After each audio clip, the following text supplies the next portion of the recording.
Well, hello. I'm Doug Chorpenning from Denver, Colorado.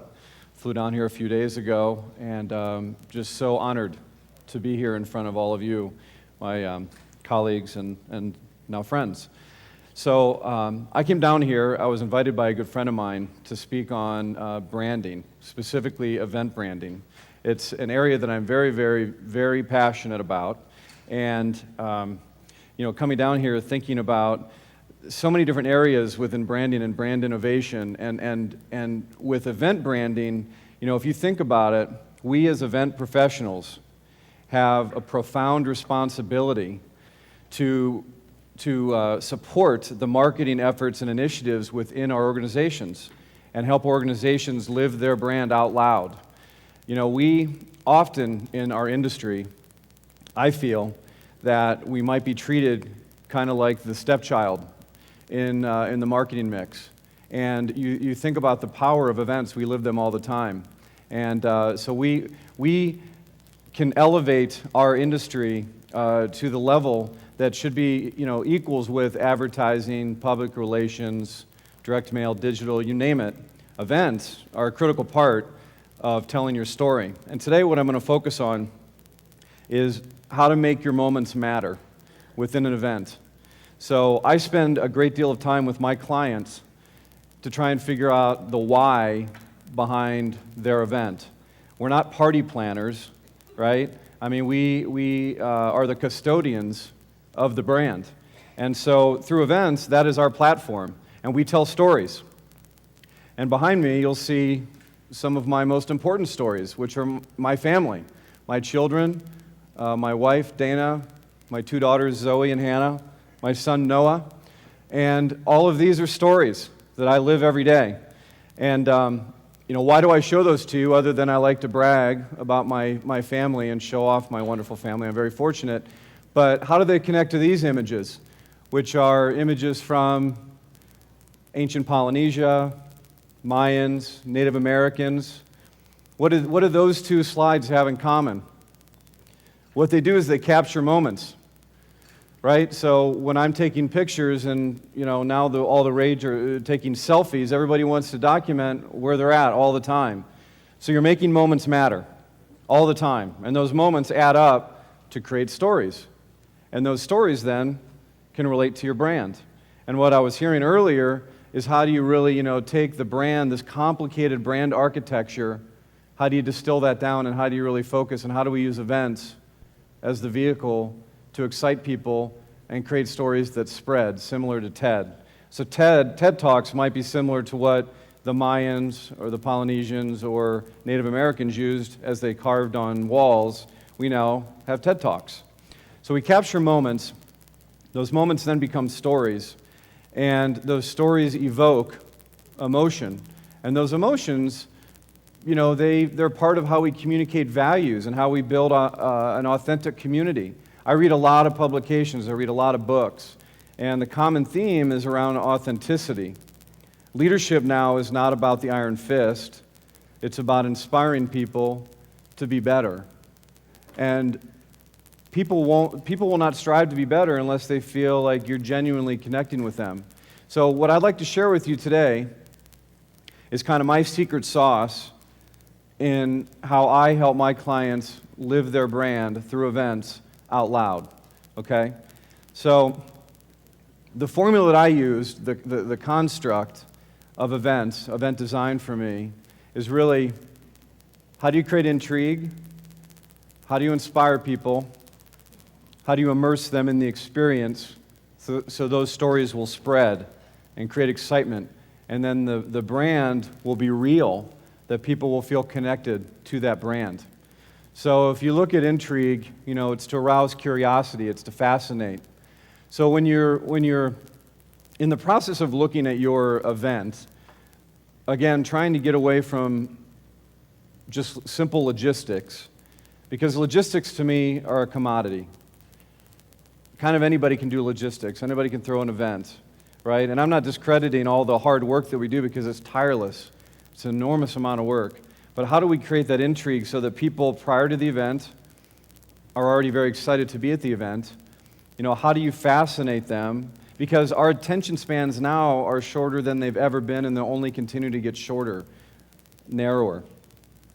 So I'll show you here in a second around the intentionality, as I call it, maybe a made-up word, but the intentionality of venue selection, how important that is, right? Not being arbitrary, not sending out dozens of RFPs, and I'm sure my hotel friends would appreciate that, is to really try and dig deeper and figure out what is your event, what do you want to convey, and making sure that the backdrop, that the setting of your event does that.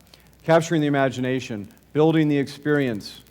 How do you find unique, inventive, innovative ways to tell your story through an experience?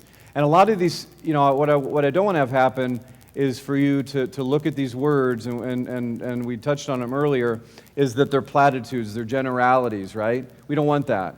We want you to actually dig into, lean into the process, and bring all of these, you know, these words, these concepts to life through events. And you take the brand, whatever it might be, and whatever your objective is, your client's objectives, your objectives, and you create a compelling message, because again, it has to be authentic, it has to be real, and it has to be meaningful. Ways to intrigue, again, intentionality of venue selection, so making sure that you spend time up front, trying to understand what you want to communicate, who your audience is, and how you can find the right venue and the right setting, so that you intrigue people and you get them excited about it. Create a theme, create a brand. I brand everything. I brand everything. I mean, it's kind of ridiculous. I'm like a brand addict, right? I should create maybe a 12-step program for myself around brand addiction. But anyway, I mean, I brand my birthday parties. I brand get-togethers. I have friends over for potluck dinners. I like to brand everything. Invitations, promotional videos. I'll show you a video here in a minute. Social media. And I'm not going to spend time today on technology, while technology is very, very important. But I think that technology is wasted if you don't get the message and the people and the plot line. I like to use, you know, like writing a book or telling, you know, creating a movie. It's the same thing. You need to have the right actors, you need to have the right plot, you need to have the right editing, and a great movie, you can tell the difference if all those things don't line up. So a couple quick images here. You know, I was just in Las Vegas, and I was talking to a lot of hotel people there. And they get so frustrated because they'll get an RFP for a conference, a convention, a trade show, an incentive trip, blah, blah, blah, any meeting. And the RFP will go everywhere from the Hard Rock to the Bellagio. And to me, that's a waste of everyone's time. And I think that we owe it to our clients and to our stakeholders to understand what it is we're trying to communicate. And if the Hard Rock works, then look at properties like the Hard Rock. Maybe it's if you know Vegas well, maybe it's a Cosmopolitan. Maybe it's a Delano. But know your audience. Or if it's a Bellagio audience, you might be looking at other hotels like Caesars or the Four Seasons. But go into the event, be efficient. Be efficient with your time, be efficient with other people's time, and you're going to have a lot more success. My clients appreciate when I do proposals for events, whether they're incentives, customer events, sales kickoffs, whatever, I might give my clients 3 options. And they appreciate that. I have a lot of my industry friends that they'll say, well, how do you do that? I have to send it out. They want to see 20 options. I'm like, I don't think they do. And if you know your client well enough, like I know my kids well enough, I'm not going to give my kids 20 options of what to eat for dinner. I know, and I'm going to narrow it down, and it makes it a whole lot easier on everybody. The second thing is, the exercise I want you to think about, and maybe we can talk about it later when I meet you, is I'm a big fly fisherman. I come from Colorado. There's plenty of rivers and wonderful, beautiful, remarkable trout there. And so I want you to think to yourselves, if you were going to throw an event that represented your personal brand, what it is that you like, when you want to project yourself to the world, what venue might capture that? For me, it'd be on the banks of a river, like in 11 Mile Canyon in Colorado. But for you, you might be a bookworm. You might like to read. You might say, I'd like to have it in a bookstore, you know? Or you might like physics, and you might want to have it, you know, in some laboratory or whatnot. Just think about that, so when I see you later, think about what your personal brand is and how does that relate to a venue. And then that might help you understand your clients when you're looking at venue selection. I'm going to show you a few different graphic examples. So this is one of my favorites that I actually created this campaign a long time ago for a tech client. They had a president's club, and they had pretty much just called it the President's Club, and it had pretty generic branding. And when we got involved, I said, let's amp this up. Let's really connect with people on a one-on-one human level. So I love art, and so hence my name, Wet Paint Group. But we engaged fine artists. This is in two different years of their President's Club. The first year was on a cruise ship, and we really brainstormed. We came up with a unique theme, Club Caribe, because it was a cruise through the Caribbean. We enlisted the help of an artist out of New York to help us come up with that art. So that was actually a full-size painting, scanned it, and then reproduced that as luggage tags, the website. And so that became something that was much more authentic and real and different. How many people have like a unique original piece of artwork as their logo? And then the next year, they loved the theme. It was such a hit that we went to Hawaii, and I said, well, what's the style of art there? And one of the styles is lithographs. So when you go to some of the nicer properties, you'll see this lithographic style. So again, we engaged a different artist, and we came up with lithographic images, and we used those images on like the welcome reception invitation that was in the room. We used, the second night was a party under the stars. Another night was a barbecue, cowboy theme in Hawaii. And so we tie all that together, and that becomes remarkable, okay? I'm going to show you a quick little video here, if you don't mind going ahead and run the video.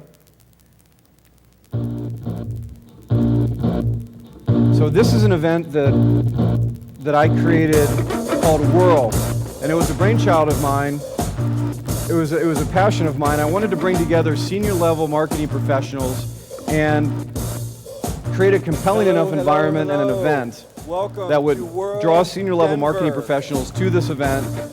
One, for me, because I wanted the exposure to these people, but two, I wanted to, and probably more importantly, I really wanted to be of value and not just, shove wet paint down their throat. I wanted to provide value. So I created this event called Whirl. I brought in a bunch of my creative agency partners. So I had a digital agency, a PR agency, a branding agency, and different marketing disciplines together. We created this event Whirl, and it was an immersive, truly immersive experience. We had my friend Ian Kleiman, which is a molecular gastronomer, working with liquid nitrogen. Everything in this event was a story. And what happened was, not only did we throw a great party, and I felt really good about myself as being the man for a night, but I created this network, as I call it, networking without the work, of people that were like, all right, it was a great party, but we baked in content. But we baked in content in a way that was different than like kind of what we're doing now or other things. It was very immersive, and we called them whirlabouts, and we had like different corners of the room, and we were talking in quick bursts, kind of like TED Talks, quick bursts on different topics. And if I see any of you later, I'll talk to you about that. I don't have time to go into it now because that could be its own presentation, is around this ecosystem that we created. But what we received out of that was this craving by marketing professionals for content, for a networking event that people were not selling anything to them. They didn't feel sold to. They felt heard and they felt connected. So we served as the catalyst, all right, for that. Inspire is the next piece of the pie. So with Inspire, it's to produce, arouse, feeling, thought, and it's about telling your story, okay? And you want to create a sense of wow, a sense of wonder. You want to impact them. People want to feel, money is one thing to drive people and motivate people, but people anymore, especially this millennial generation, is all about having some sort of impact on the world. And through your event, through your messaging, through your communications, through your event activities, really think about how do you really inspire people to be the best they can be in every single aspect of the event. And there are lots of ways to do this. And I don't have time to go through all of those now, but it really comes down to how do you activate, how do you engage your participants, and I call them participants versus attendees. And I think that's a big differentiation.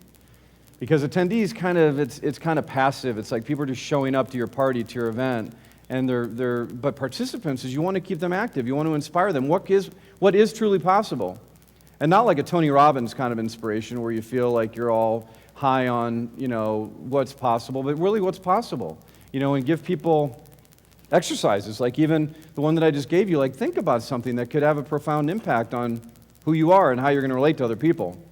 Letting them know that anything's possible. And again, up here I say attendee focused. I really do mean more participant focused and really getting away from the world of logistics.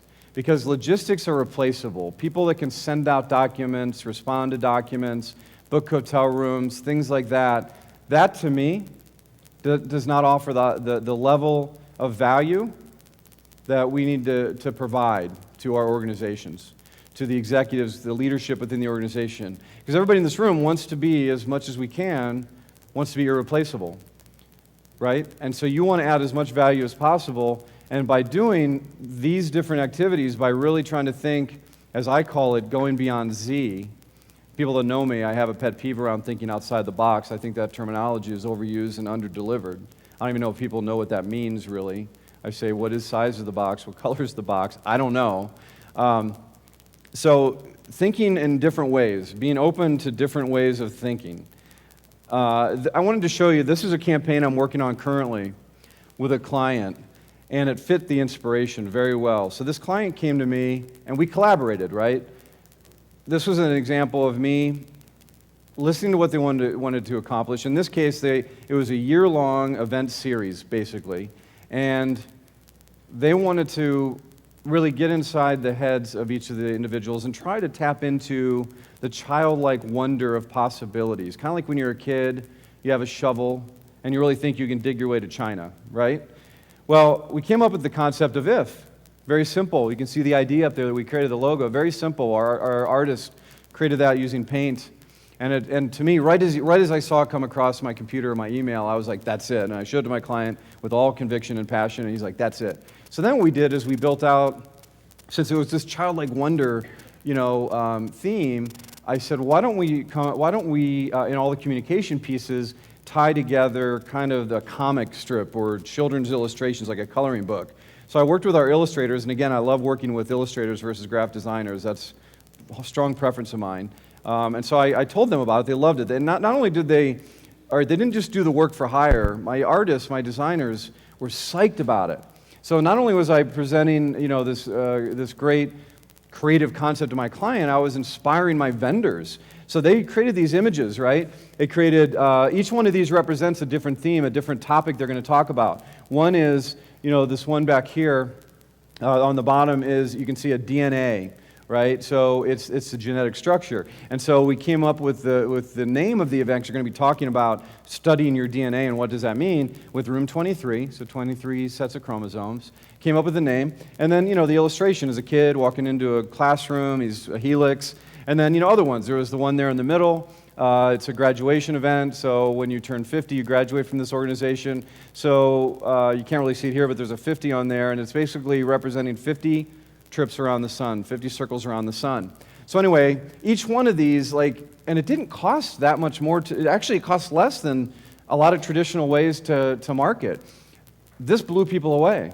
They went into the room when we launched this program, and we were competing against previous years of programming that was lots of money thrown at it. This costs less than what they've done in the past, had greater impact. So what I'm trying to get through on examples like this is lean into the creative process. Not, people think, well, I'm not creative. I can't do this. I can't draw a stick figure, but I can go out and find people that can bring this to life. So all you do is you talk to them, and you find the right people, and then you create magnificence like that. So immerse, and I'm going to show you a video here in a minute, activating the senses.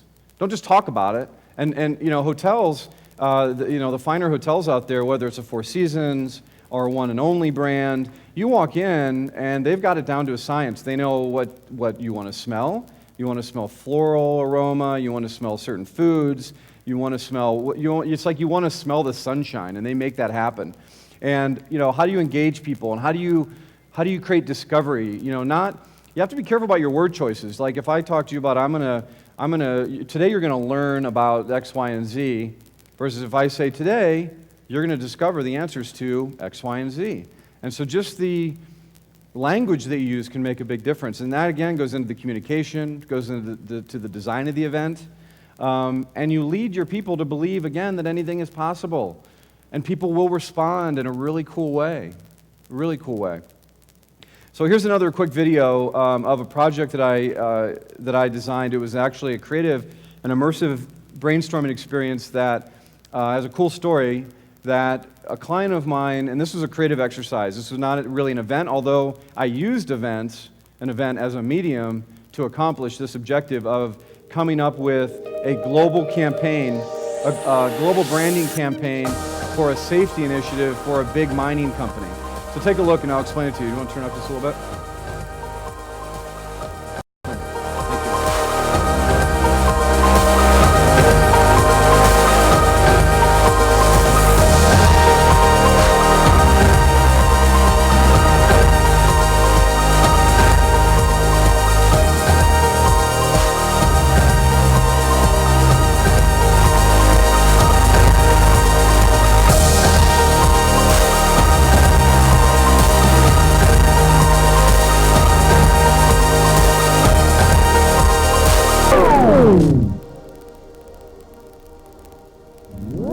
Welcome everybody to the Fishbowl Project. I'm Doug Chorpenning, founder of Wet Paint Creative Group. I'm so excited for all of you to be here. Thank you. Today is all about being creative and creating. Our objective here today is to come up with the big idea for a safety-oriented campaign, global campaign for Newmont Mining. So Newmont is almost a $10 billion company, and we're embarking on trying to communicate our vision or desire around safety and zero harm. And zero harm is a term used in companies where there's a big exposure to risk and injury and stuff. When safety is really part of our culture, I think that's our success. It's about an immersive experience so that all of the creative individuals on the team and the client can immerse themselves within the whole world and idealism of creativity. Everybody grab a brush. Safety utopia is what we want. This is about creating, and there is no wrong answers. You're a trained painter. Well, if you want something and you're not getting it, I'll tighten it up and make it look good. If you draw an elephant and it looks like a giraffe, I'll make it look like a giraffe elephant. This is your mind on art, right here. It's always interesting to work with people, particularly creative people who come from different walks of life, and you bring them together and ask them to work on something a little bit different. I've never actually written a song before, so when we all got a chance to sit around with Tom and create a little ditty, that was pretty cool. That was pretty cool. So then at the end of it, we took the art, the song, all the different words that were generated through the human whiteboarding experience, and we sat down and get rid of ideas that weren't going to fit at all. So we arrived at some great ideas. What now we do is we walk away as a team, we let them simmer, we think about them, and then we'll come up with what the unifying theme is, present it to the client, and that will then ultimately be rolled out to the rest of the world, and hopefully really connect with people on an emotional level, on a deeper level.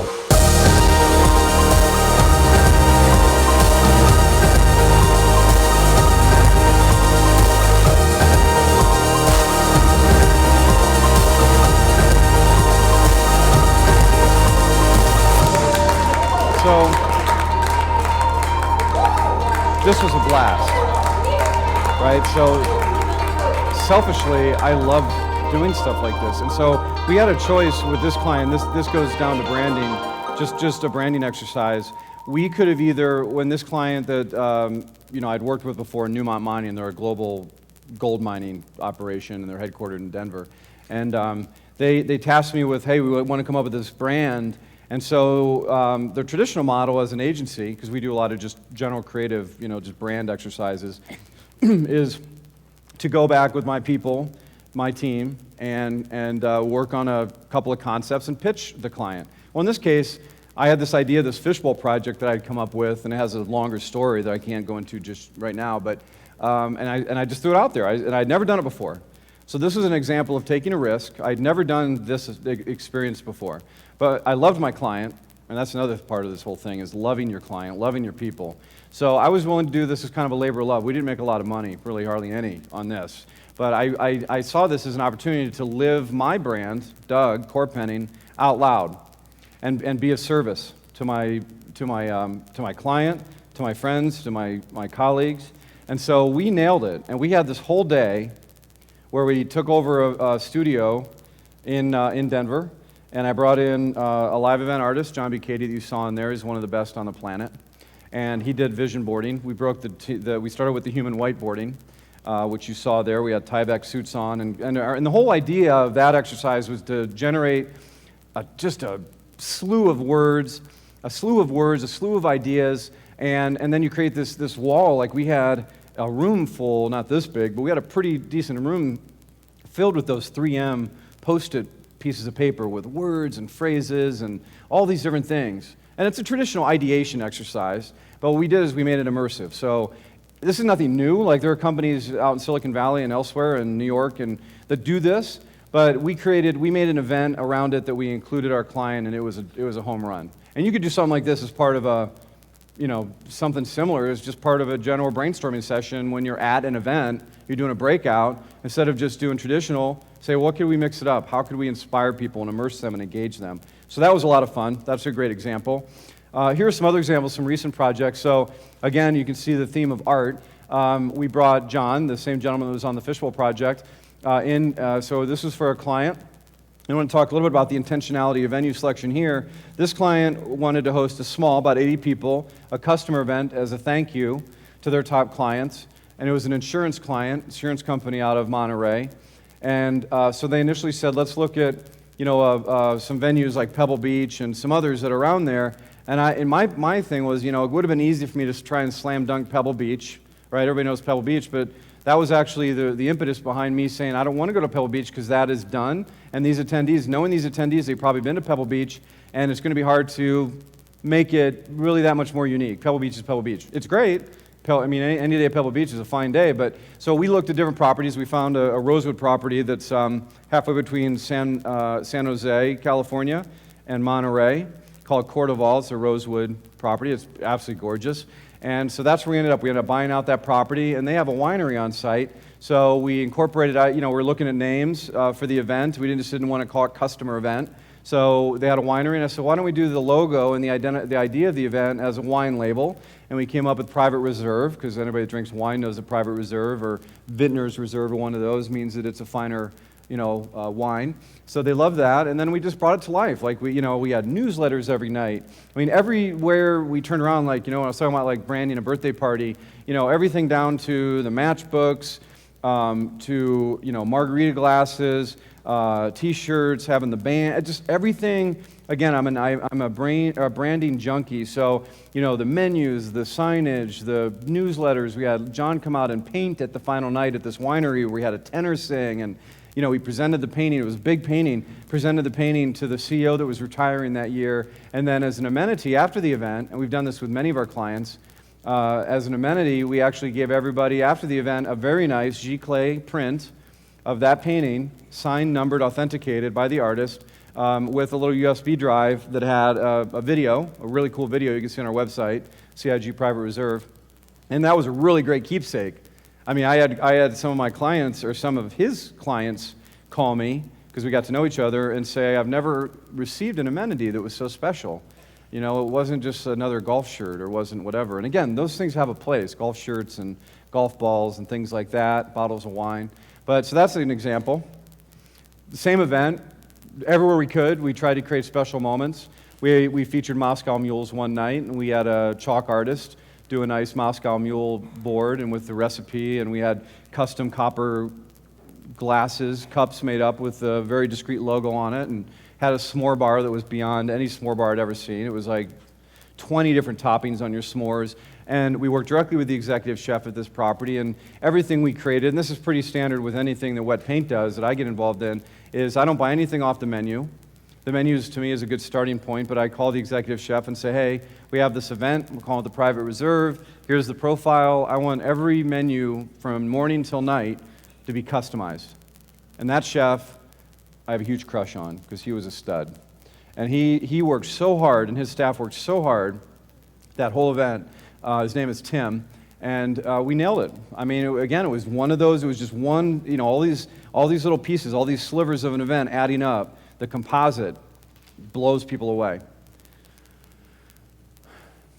Here's an example of an event we did with Coors Brewing. So they asked us to help them brand their golf tournament. There was a celebrity golf tournament, very high profile. In the past, we won this piece of business because in the past, the other agencies had only thought of it kind of linearly, looking at it as a golf event. We said, well, what's the benefit? The Boys and Girls Club? Well, let's make it feel like it's a kids, it's a day, you know, you're involving kids. So the artwork and everything had to do with like a kid's drawing. Our graphic designer, our artist, created all of that. We did a Viewmaster for the invitation. So right away, it set the vibe, it set the energy, it set the tone that this event is special. It's not just another day out at a nice golf course. It's like, oh yeah, the light bulb goes off like. And we, you know, everybody from John Elway to Alice Cooper and all these people that were participating commented on this little thing that we did. We're like, I felt from the beginning that I was involved in something special. So there are a lot of ways for you to, you know, and I saw some of the questions up here on how do you communicate with people after the event, how do you summarize all of this. And I wanted to give you, I always like to provide some sort of actual, besides the examples, some tip. Right? So I discovered, I don't know if any of you, show of hands, anybody ever heard of this app, Magisto? No one. Anyone? No. Okay, you have to download this app on your phone. That's your assignment. It's free. You can pay, and I'd recommend as event planners, you pay and have it. I don't know what that means. I don't know what that says. I'm out of time? Okay, I'll finish. So anyway, download this app. It's called Magisto. It's a free video app. It is so super simple. I'm going to show you this video. We'll end with that. Very quick video. I created this video that you're going to see by using this app on my phone for a client recently in Washington, D.C. They didn't have any budget for video production, but I had this app. I took pictures and little video clips along the way, little snapshots of this and that. Check out this video. Go ahead and roll it, please.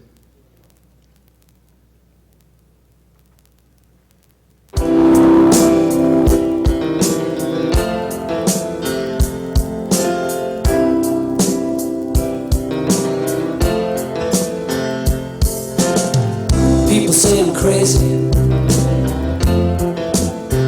doing what I'm doing. Well, they give me all kinds of warnings to save me from ruin. When I say that I'm okay, well, they look at me kind of strange. Surely you're not happy now, you no longer play the game. People say I'm lazy, dreaming my life away.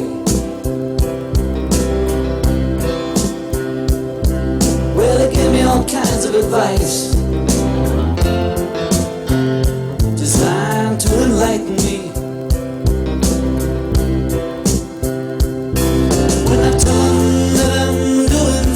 Watching shadows on the wall. Don't you miss the big time, boy? You're no longer on the ball.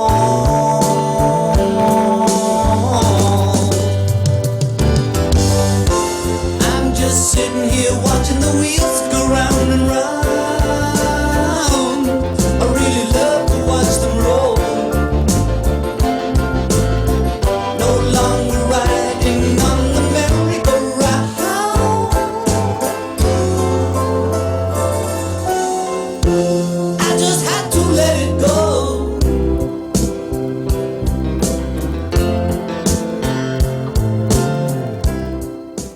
All right, so download this app. It's called Magisto. That video took me 1 minute to produce. By the time my client was getting on the airplane after this event, I sent her that video. She had no idea. It was a total surprise. And it was a happy face video. It captured the whole event. I can pick my own music, and anybody who wants to know about it, I'll tell them about it. But anyway, that's one way that you can do it. And with technology these days, it's inexpensive. I'm not going to put any of my videographer friends out of work because this is an amateur video, but it served the purpose. It added value to my position to her. And there's a lot of examples even in that little movie of little things that we did. So anyway, I have really enjoyed. I know I need to go. I've really enjoyed being up here. It's all about telling your story. Selecting the right venue, being intentional, leaning into the creative process, creating the unique touch points, creating special moments, social media engagement like the Magisto, and leaving your audience, your participants, with a sense that it's an authentic experience, and it's an authentic community. So with that, thank you very much. Live your brand out loud.